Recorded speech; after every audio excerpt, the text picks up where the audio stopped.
IPL এর টিকিটে কালো বাজারি হচ্ছে এমনই অভিযোগ। কলকাতা পুলিশের হাতে গ্রেফতার দুই গিরিশপাট থেকে গ্রেফতার করা হয়েছে দুজনকে। তাদের কাছ থেকে 17টি টিকিট উদ্ধার হয়েছে। এছাড়াও দুটো ফোন এবং নগদ 20,600 টাকাও পাওয়া গিয়েছে।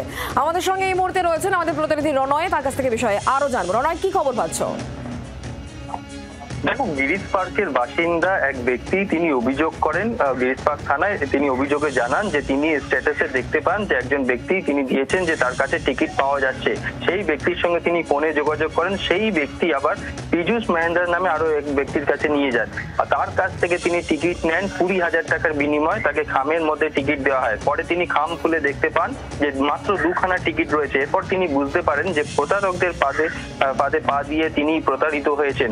এরপর ঘটনার তদন্তে নামেন এআরএস অর্থাৎ লালবাজারের গোয়েন্দারা এবং ঘটনায় দুজনকে গ্রেফতার করা হয়, পীযূষ মহেন্দ্র এবং তার সহযোগী কামাল হোসেন। এবং তাদের কাছ থেকে 17টি টিকিট উদ্ধার হয়, 20,600 টাকা উদ্ধার হয়, মোবাইল ফোন উদ্ধার হয়।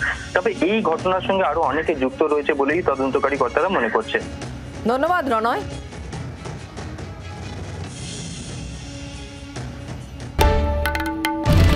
বাংলার আওয়াজ, বাঙালির আবেগ, জি 24 ঘন্টা।